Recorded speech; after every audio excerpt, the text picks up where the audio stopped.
When you're no longer safe at home, where can you go? For many people at risk of homelessness, the stark reality is that often there is nowhere to turn. There's no money for alternative accommodation, no family to provide shelter.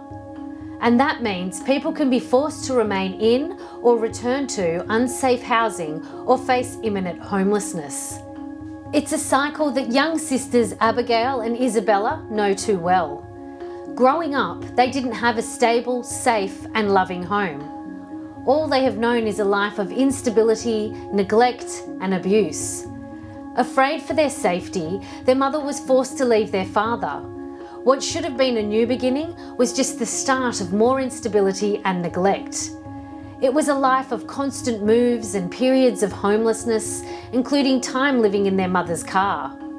But as their mother struggled with finances and her mental health, and with nowhere else to turn, the family had no choice but to return to live with their abusive father.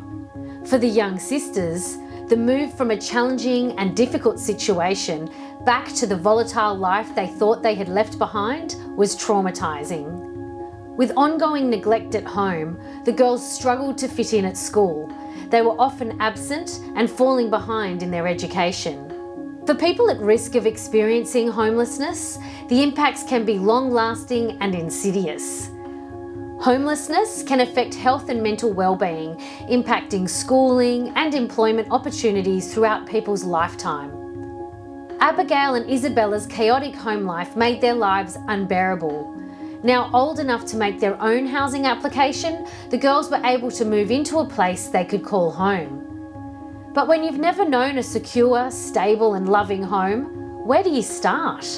When the sisters turned to the St Vincent de Paul Society for assistance, they received a home visit from our local volunteer members.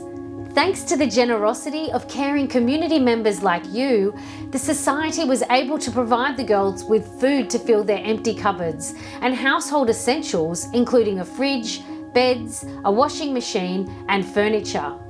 When people are starting from nothing, every gift is a step towards a more stable life. Thanks to the kindness of supporters like you, people like Abigail and Isabella can start to turn the page on a life of neglect, domestic and family violence, and homelessness. This winter, we are appealing to you, our faithful brothers and sisters, to help thousands of vulnerable people like Abigail and Isabella by donating to this year's St Vincent de Paul Society's Winter Appeal. Your kindness will help the Society's local volunteer members remain on the front line to help those in our community who are at risk of or experiencing homelessness.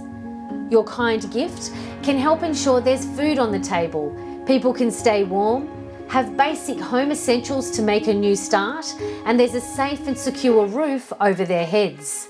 Please give generously. Your gift will provide ongoing support to help people break free from the cycle of poverty and homelessness. You'll find donation envelopes in the pews, the foyer, or ask your congregation's St Vincent de Paul Society member.